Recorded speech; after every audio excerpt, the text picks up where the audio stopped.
Quais são essas 7 etapas? A primeira delas tem relação com o organograma, a segunda tem relação com as descrições de cargos relacionadas a esse organograma. Em seguida, a gente faz uma análise de justiça interna e externa. Quarta etapa é a análise da justiça externa. Depois disso, com base nessas análises, a gente define as estratégias salariais que vão ser base para a construção das tabelas salariais. Por fim, a gente estrutura as políticas de administração desse plano. E por fim, na verdade, agora sim é realmente o final, e esse é o grande pulo do gato, tem muita gente que esquece dessa última etapa, a divulgação desse plano para as pessoas que fazem parte da empresa. Então vamos falar um pouquinho mais detalhadamente sobre cada uma dessas etapas. A primeira delas é o organograma. Então o primeiro passo que deve ser feito é identificar como é a estrutura organizacional atual.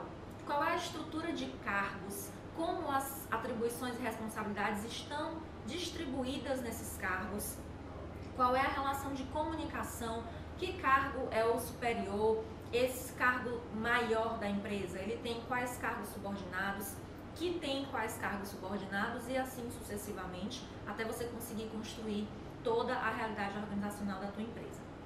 O pulo do gato aqui é a gente fazer a seguinte reflexão. Conforme os objetivos estratégicos para os próximos 2 anos, será que é interessante eu criar algum cargo? Será que é interessante eu fazer a previsão de um novo setor? Será que é interessante eu fazer a previsão de alguma nova responsabilidade dentro de algum dos cargos que eu já tenho? Então é fazer a crítica do que eu tenho hoje em relação aos objetivos que eu quero atingir para os próximos anos e verificar se é possível fazer alguma proposta de ajuste, de melhoria, de incremento nesse organograma. Esse organograma proposto vai para uma reunião de validação de diretoria, de discussão e validação com a diretoria, e é com base nesse organograma proposto, que foi validado, que a gente passa para a segunda etapa, que são as descrições de cargos. O plano ele deve ser construído em cima desse organograma proposto. Essas descrições de cargos são feitas em cima também desse organograma proposto. Porque se foi entendido como sendo realmente interessante criar um cargo ou um setor novo, você já faz a descrição de cargo, já faz todas as análises, já prevê esse cargo, esse setor dentro desse plano. Já faz toda essa previsão desses cargos, dessas novas responsabilidades dentro do plano que você está construindo. Então, como é que eu faço as descrições de cargo?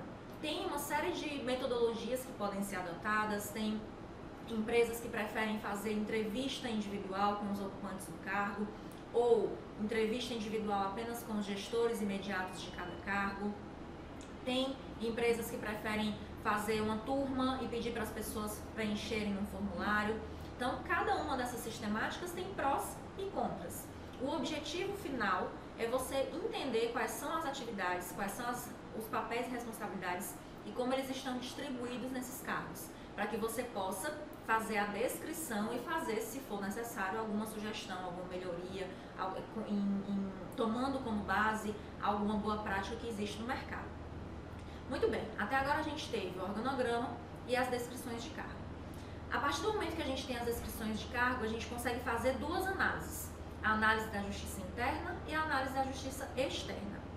A análise da justiça interna é a gente fazer uma série de avaliações dos cargos que nós temos, identificando a complexidade desses cargos e comparando essas complexidades entre si. Por exemplo, você há de concordar comigo que quando a gente tem uma empresa de uma consultoria de investimentos financeiros, o cargo de analista financeiro nessa empresa vai ter uma complexidade, vai ser muito mais pesado do que um cargo de analista financeiro numa loja de varejo. Então, a importância de cada cargo tem muita relação com a realidade de cada empresa. Então, quando a gente fala de análise de justiça interna, nós estamos falando de olhar para a realidade daquela empresa e entender como esses cargos se relacionam entre si nesse ranking, vamos chamar assim, de complexidades ou de pesos ou de valorações. E aí quando a gente compara o salário que os ocupantes desses cargos ganham hoje com essa complexidade, a gente consegue ter uma avaliação da justiça interna. A avaliação da justiça externa, que é a quarta etapa, é o quarto passo na construção do nosso plano, a gente faz uma pesquisa salarial de mercado e consegue identificar como o mercado está trabalhando as remunerações desses cargos. E aí a gente tem três informações. A gente tem a informação de quantas pessoas ganham hoje, a gente tem a informação da análise da justiça interna e a gente tem a informação da análise da justiça externa. Com base nessas informações, a gente consegue começar a decidir quais são as estratégias salariais que devem ser utilizadas para cada cargo.